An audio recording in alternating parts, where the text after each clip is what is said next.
Louann Brizendine, welcome to the show.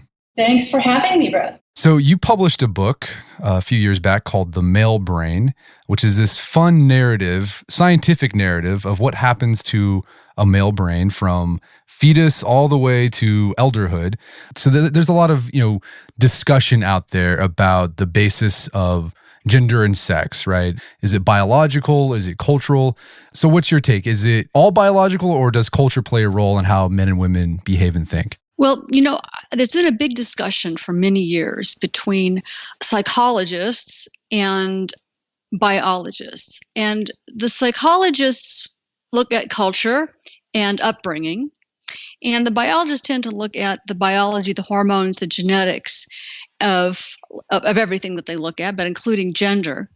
And if you ask a biologist what part is biology and what part is culture and upbringing, biologists will tell you it's about 50-50 from their point of view. And if you ask psychologists how they look at it, which is culture and which is biology, they will say, it's about 50-50.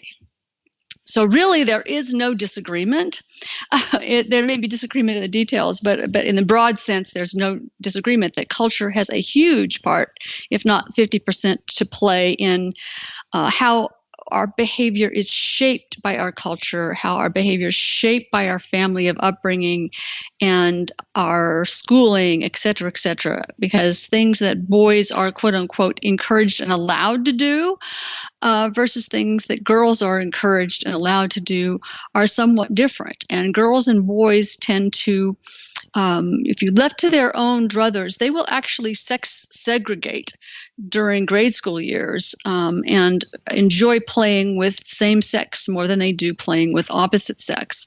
And that seems to have something to do with just the actual interests that boys have in things that make a lot of noise and explosions and kind of the, come on guys, let's go get them, kind of the team effort in fighting off the enemy. Girls will do that for a while with the boys, but then they get kind of bored with that. And they will like to do more of the category of play called role play.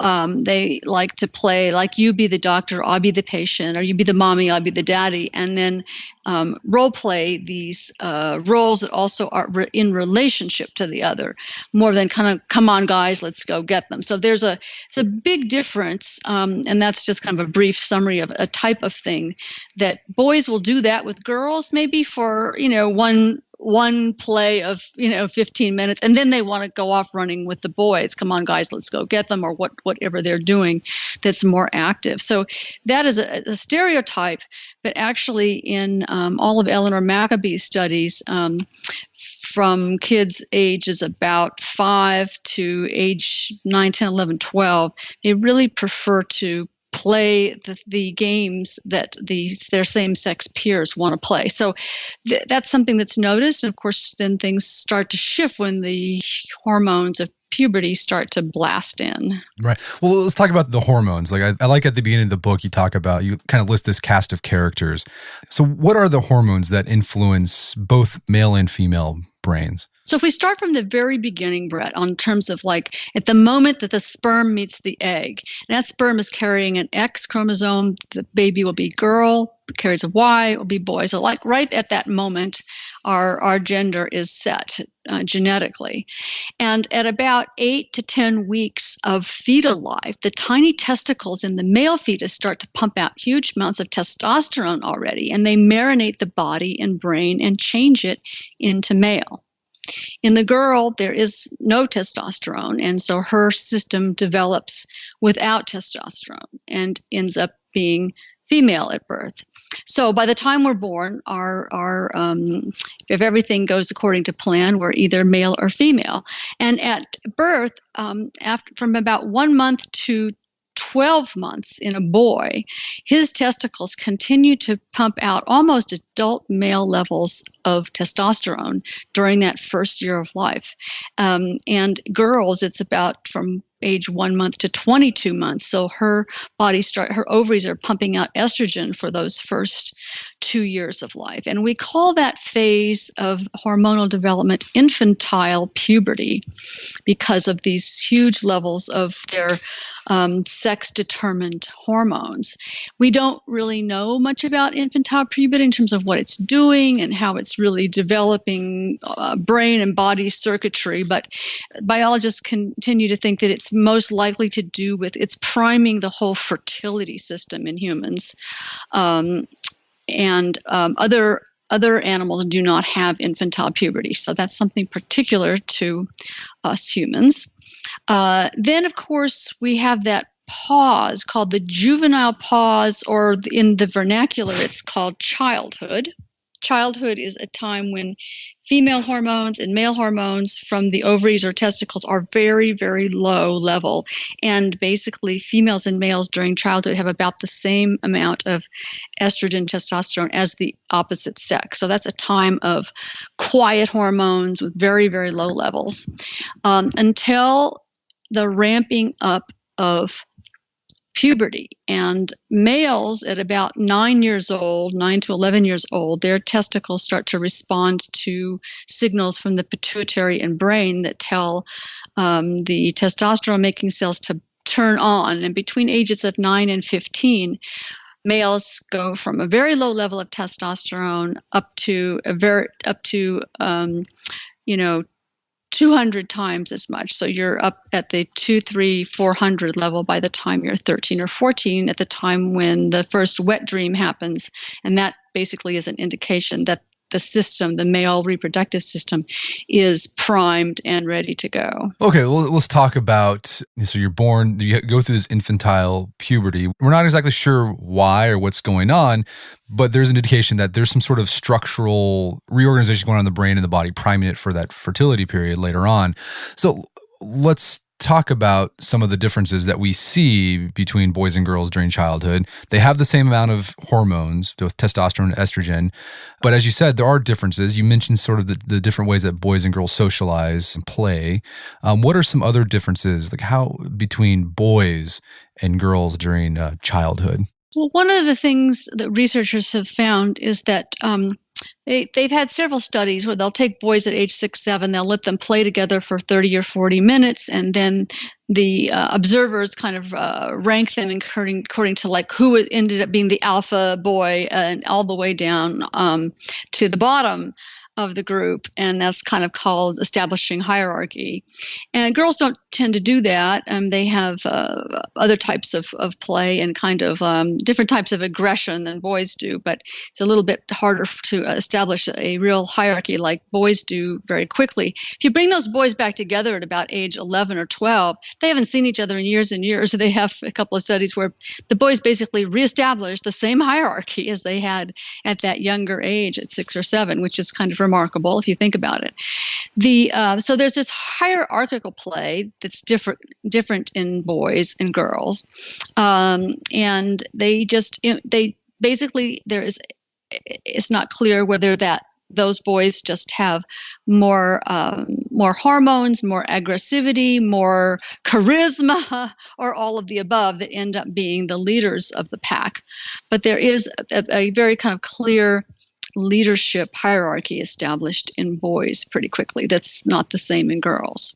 And how do boys, say, learn, right? Different. How do they interact with learning or paying attention that's different from girls? I think that's the learning difference between boys and girls is one that's, of course, had a lot of airplay and a lot of schools that are trying to address this, because an example is math. And they were basically the study looking and trying to how to get girls to learn math more easily or more quickly, or learn math more like boys learn math. And in the studies that were looking at that, they basically discovered that the way the boys learn, boys fidget and wiggle, and when they're learning math, they wiggle and kind of actually embody, if you will, they embody the equations, or they embody the concepts in some way. So if you can't, they stopped asking the girls to sit still and had the girls start, wiggling around and doing some of the same kind of embodiment movements that the boys were doing, and show that actually the girls learned math much more quickly. So that's an interesting study that a lot of people have made a lot of it. We really still do not understand very well.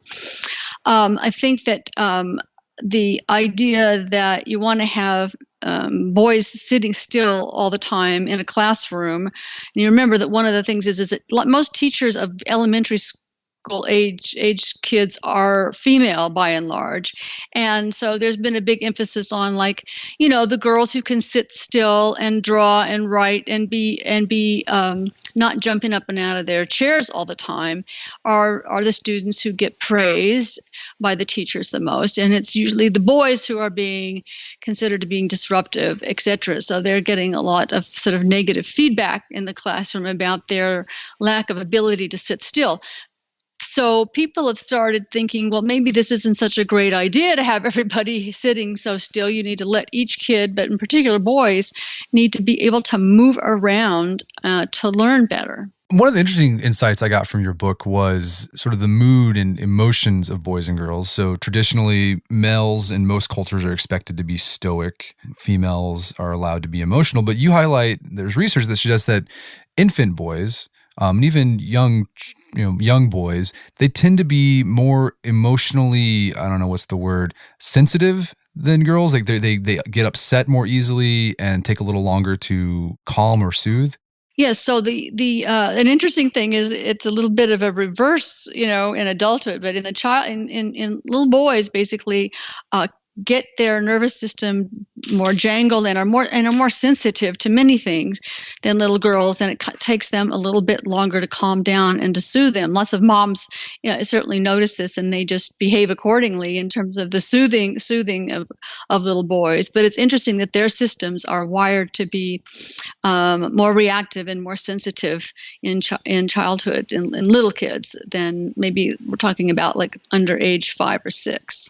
And I guess they learned how to, that's where we kind of see the interplay of culture and biology. The culture expects them to be stoic, so they learn how to tamp that down. Well, I think that the most well-known adage is boys don't cry, or suck it up, don't suck it up. Let's stop the crying. There's no use in crying. Like, act like a man, right? I mean, there's lots of that, especially. And the fathers tend to be the ones who carry that culture to the boys. Mothers don't say that kind of thing to their boys. If they don't say like, stop that crying. Why don't you man up? Stop acting like a baby. I mean, mothers don't tend to say that. It's usually fathers who enforce that mandate upon their sons because, they don't. It upsets the fathers to see that maybe their sons will be shunned because they're quote unquote a crybaby, and it makes the father look bad. So you mentioned boys tend to socialize in teams. They establish hierarchies. They're interested in math. They sort of embody that through, fidgeting, sort of becoming the equation physically.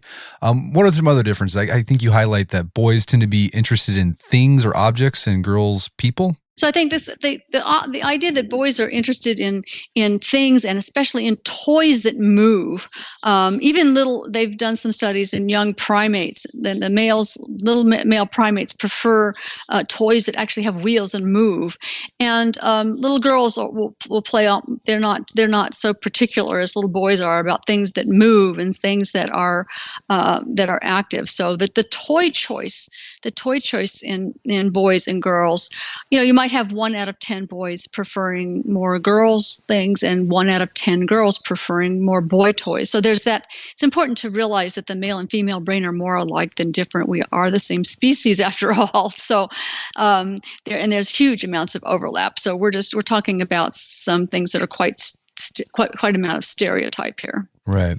Okay. So we've gone through childhood. Hormones are about the same between boys and girls, but despite that similarity, there are some differences that show up. And I'm guessing, I know you said like they don't know why the differences. It could be the surge of testosterone that you received in the fetus and when you were an infant might play a role. Somehow that, remember from like 8 weeks of gestation, the testicles are working overtime to make testosterone. So testosterone is the really important sculptor, the sculptor of manliness, of manhood, of the male brain circuits, of the male body. Testosterone kills off any of the female parts of the organs, because we have both organs, where we all have both organs in us at some point, and then testosterone kills off all of the female organs, like the tissue that would become a uterus or a vagina. That is killed off by testosterone, and the male organs are stimulated. So testosterone is quite a biological sculptor, if you will, of the male model. Okay, so it goes through that sculpting process in utero shortly after birth, but then there's another reconstruction that happens at puberty that we all know about. So we all know the secondary, I guess, is that what the secondary sexual, like, what is that called? Yes, right? The secondary, like the deeper voice. Hair, mustache and beard and genital hair, all that and stuff, axillary hair, right. all that stuff. All the stuff that you start feeling awkward about, right, around 12 or 13. Yeah, the kids are embarrassed about. Yes, I know. We used to have a grandson, and he would actually, for a while, he would talk to us on Skype about various things as he was going into puberty. He used to count the number of pubic hairs and report back to us about how many. And then it was very noticeable, though, when he was counting at about 25, he stopped. We didn't hear from him anymore on that count. So it was it was all lots of fun and exciting in the beginning, and then all of a sudden it's like, don't think this is too cool. Not cool anymore. Okay, well, let's talk about what happens in the brain, because that's what the focus of your book is. So what is going on in this reconstruction of the brain, the male brain during puberty? So basically, you can just imagine it's a tsunami of testosterone just starts to hit the male brain, and it hits those areas that have been primed in his brain to do what's the most important thing from a genetic perspective for a male to do, is to go sow his seed, right? That's the idea, is to get your DNA into the next generation, which requires seeking out fertile females and inseminating them. So that is kind of like the basic mission of the male. And it's important to realize that, because that's just how a lot of the wiring that's all turned on during puberty, which can be quite confusing to boys. I'm sure most guys I talk to remember this vividly. And all of a sudden, every pair of breasts that walk down the street, and every kind of buttocks or sexual innuendo is all of a sudden just kind of blares out at you. And there's this. I can remember my son when he hit that age, that I was interviewing. I said, like, I'm writing part of this book, and he was about 13. I said, what do guys your age say about, when girls come to school in very skimpy clothes in the spring and summer? And he says, well, Mom, pretty soon you feel like you can't take your eyes off them. And at first you feel like a perv, and then you realize that all the other guys are thinking the same thing. So I think that boys go through this period where they're really doing what their biology and hormones tells them to do, and yet they have a lot of awkward feelings about what that means about who they are. But that's just a part of the unfolding of this process in early adolescence. So besides the amplification of sex, I mean, what other behaviors does testosterone start to encourage or promote in boys? So I think that another fascinating area that I think we don't know enough about yet, but it's very interesting, is that the male facial features and the male looking at other faces, the testing of looking at faces, and then while you're in a brain scanner, if males start to look at faces that are happy, they'll report that they're happy. But if then they start to report faces even that are what are called neutral faces, and they report them in adolescent boys, they report them to be angry faces. And of course, a really angry face, they'll report it's angry. But all of a sudden, even neutral faces are starting to look a little angry to them. So, you as an adult, you will say, well, they're kind of misreading that a little bit. And the misreading of that is because something is happening in their brain to be looking at other faces to see them as being a bit angry. That may be something to do with self-preservation, and that's probably old wiring in the male brain from, our most successful great grandfathers, were the ones who survived and the ones who didn't get killed off by somebody else and were able to, procreate and have us be their offspring. So it's really important to know what ancestors, the way they survived and what characteristics in the male brain allowed them to survive. So we mentioned boys, even as children, are very hierarchical. I imagine this only gets amplified during puberty. Yes, so it continues to play out. And I think that because different boys, some boys reach their full height not until they're in their early 20s on the other end of the spectrum, and some boys reach their full height at 13 or 14. And so something about the rapidity of their growth and their muscles, their height, certainly allows certain boys to be much more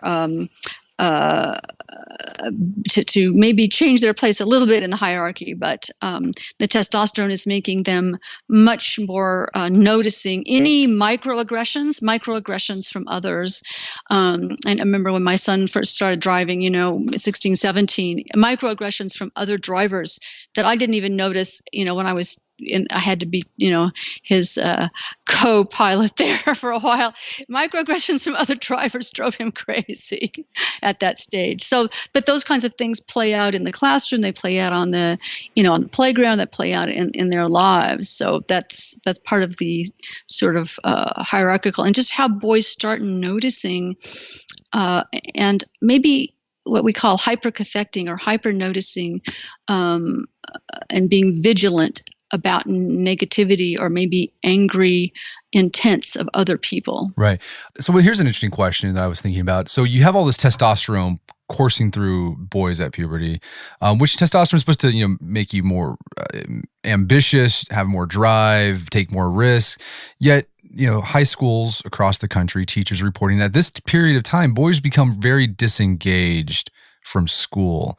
So what's going on there? Why is it that, they have this milieu of hormones that's, driving them to be the best so they can, pass on their seeds, sow their oats, as you said, but like they're disengaged from things like school or other aspects of life? We don't entirely understand what that's about, but what we do know, so I'll tell you what we know is going on in the brain at that time, that the brain is having a huge, what's called the second largest brain development in the human growth pattern is in teenage years. And what's happening is if branches on a tree are just sprouting all through the brain. I mean, there's so many more connections than you'll eventually need.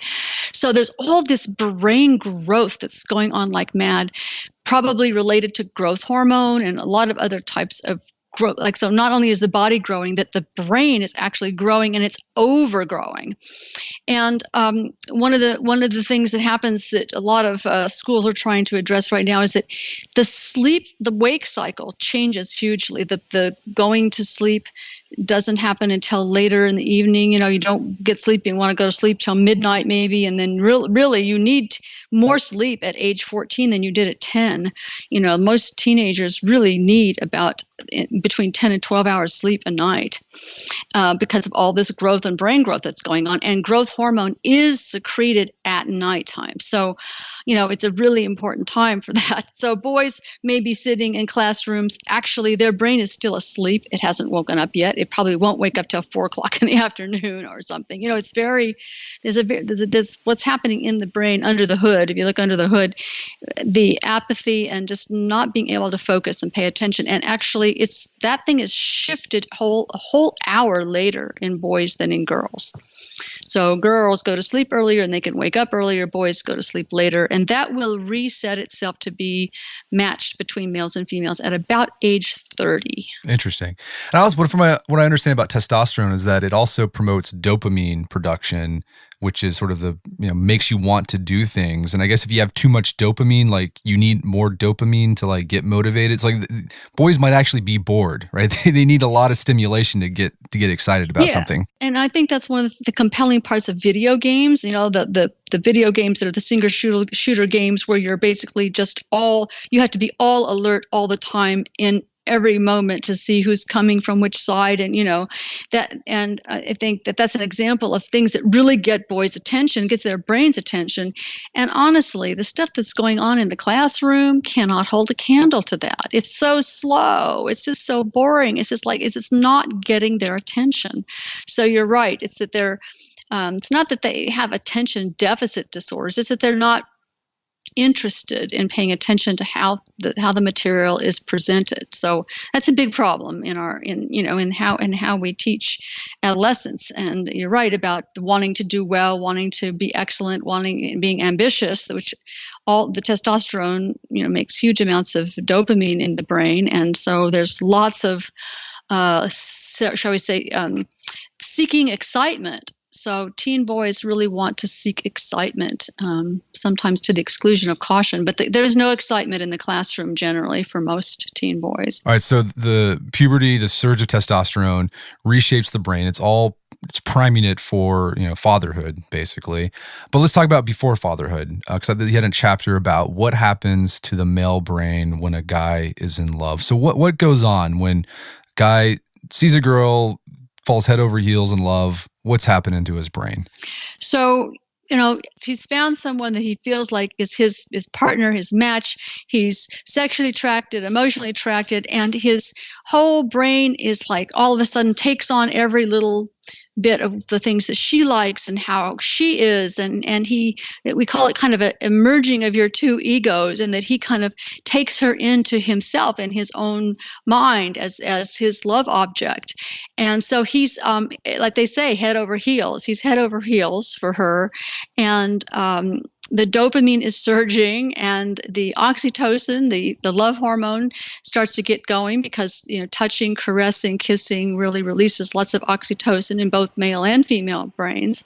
So he has basically bonded with her, and it's almost, some people describe it almost as being psychotic, because you have a whole different reality. Your reality is through the lens of her. Everything has to do with her, spending time with her, what she likes, et cetera, et cetera. So it's quite the whole male brain and body gets overtaken by love, as the female does. Well, I thought it was interesting too. You note that that men, like, there's like this idea that women are more, grow more attached, and they're quicker to fall in love. But the research shows that men actually fall in love faster than women do. And it's interesting because the visual cortex, that part of your brain that's back there at the base of your skull, right on the top of your neck, the visual cortex in males is very stimulated all the time by testosterone, and it's seeking out curvaceous females. And so if once he's found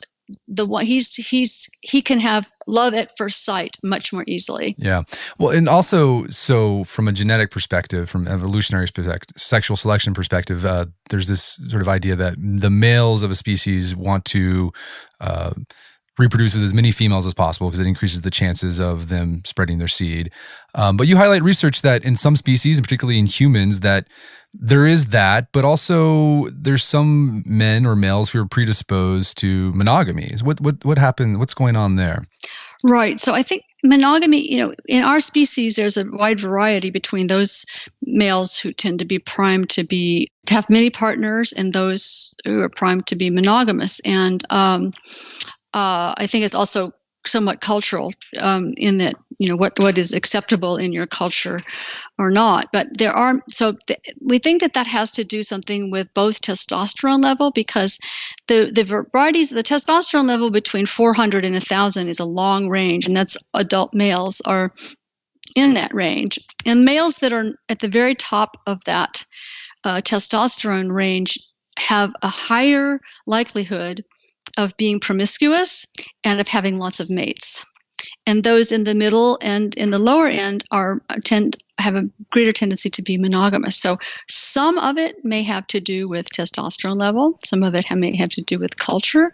And some of it may have to do with I talk about that vasopressin receptor gene, in that there seem to be, in the little prairie vole studies that we look at, there's a vole that is called the prairie vole, and the males in that species are very monogamous. They pair bond, they take care of the pups. And his cousin, the Montane pain vole is just the opposite. He's kind of a hit and run guy. He's very promiscuous and inseminates many females, doesn't do anything to take care of the pups, probably doesn't even know who his pups are. So they're very different. And they've discovered that the vasopressin receptor gene, which is another hormone in the brain, in those ones that are monogamous, are a long receptor, and the ones that are promiscuous are very short. And humans have that same kind of vasopressin receptor gene. And in some males, it's long, and some males, it's short. Actually, it's at 17 different links in humans. So there's a very large range. And some studies have looked at that.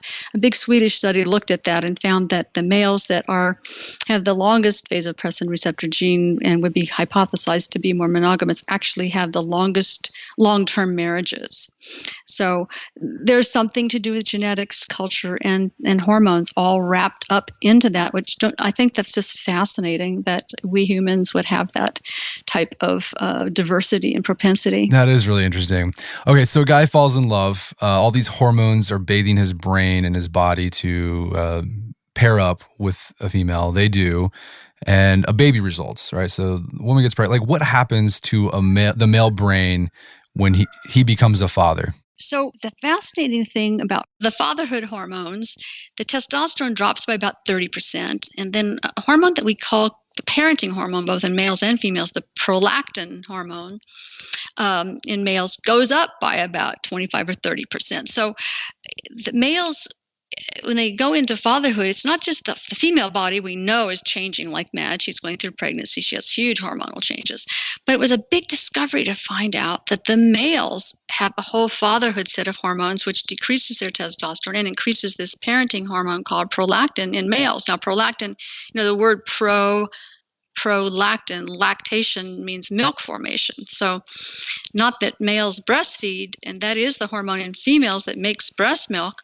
So we don't really know what that hormone prolactin is doing in males, but we think it probably has something to be doing with the parenting hormone in males. And does this decrease in testosterone occur even before birth?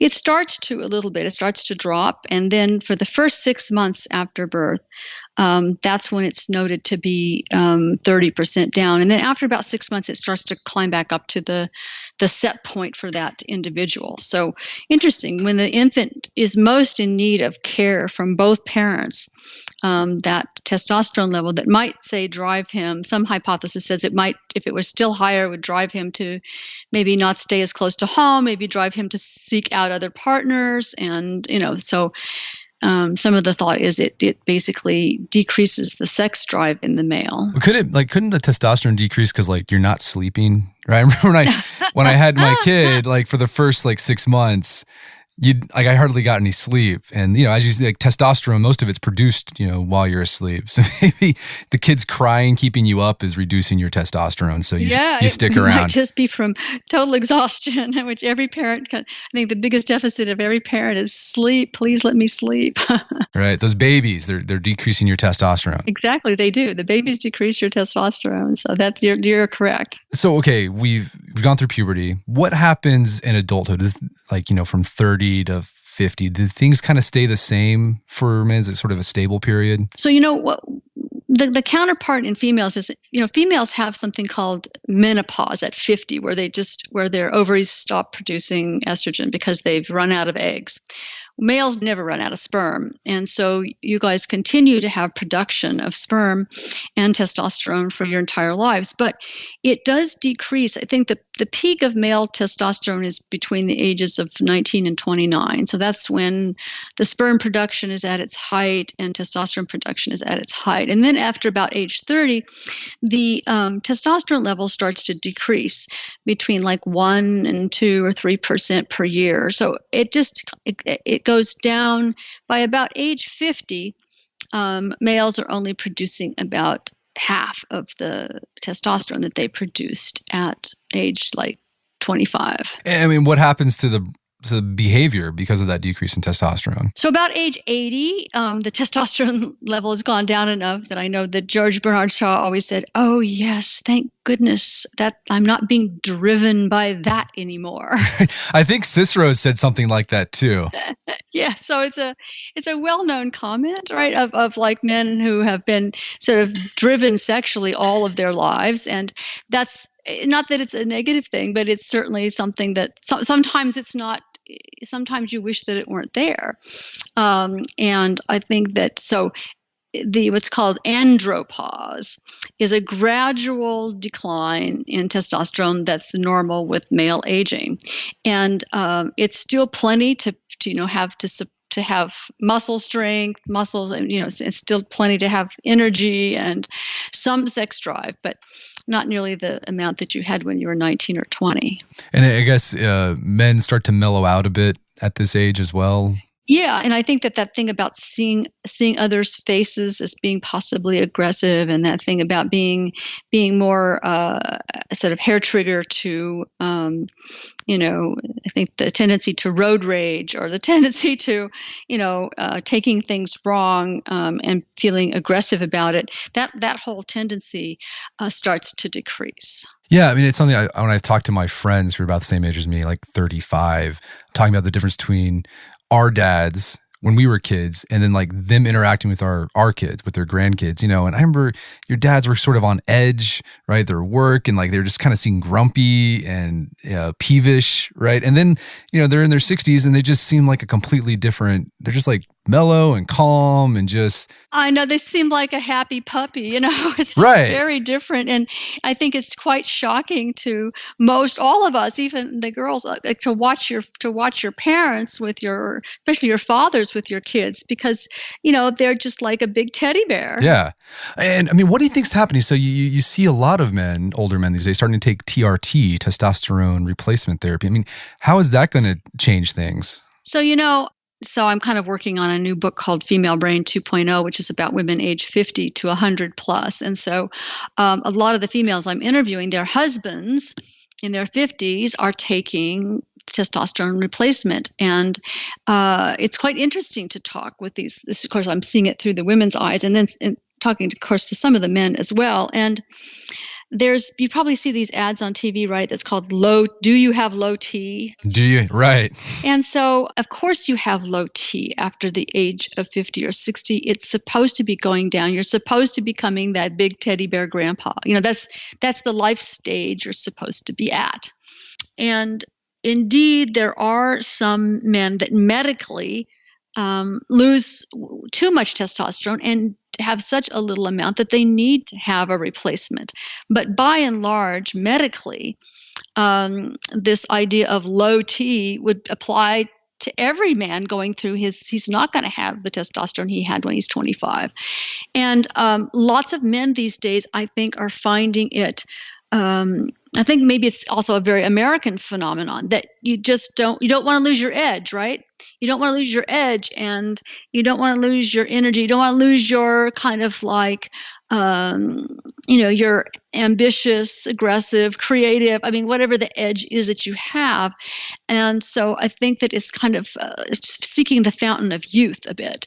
So the answer to your question about what it's doing. So the women I talk to are postmenopausal. Their husbands are getting their testosterone injections, and they know for the first 2 or 3 days, he's just going to want sex as much as possible at the age of 60 or 65. And they are really, frankly, just not that interested. It's not like they're never interested, but not at that level.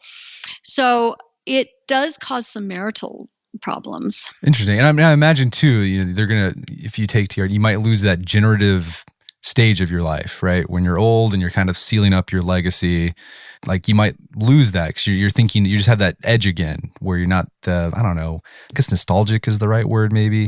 I think the correct word you said was generative. There's the word kind of generative in that you've reached a stage where you may have done not everything you're going to have to do in your life, but you've done a huge amount already in your life and your productivity and the things that you've accomplished. And it's your turn to get to smell the roses a little bit, but also to kind of give back and mentor the younger generation.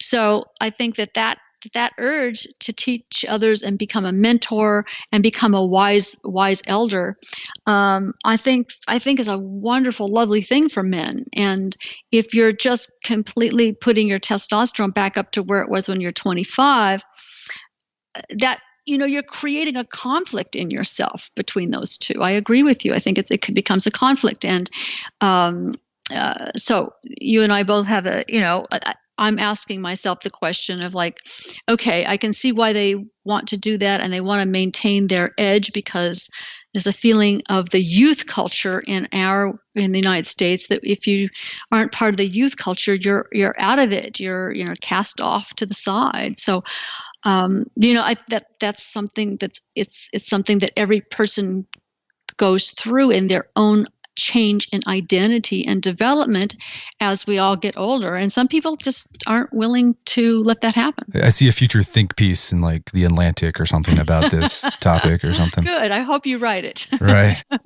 Well, Louann, this has been a great conversation. Where can people go to learn more about your work? Well, they can go on either the male brain or the female brain. I would say it's a fabulous place to start because, as you noticed from the back of the book, there's many, many, many other articles that it refers to, and they can just start to pick all of those apart and do a deep dive into what it means sort of biologically and emotionally to be male. Awesome. Well, Louann, thank you so much for your time. It's been an absolute pleasure. Likewise. Thank you for doing what you do. We all appreciate your giving voice to this whole area of manliness. Thank you. My guest today was Dr. Louann Brizendine. She's the author of the book, The Male Brain. It's available on Amazon.com and bookstores everywhere. You can also find out more information about her work at our show notes at aom.is/malebrain.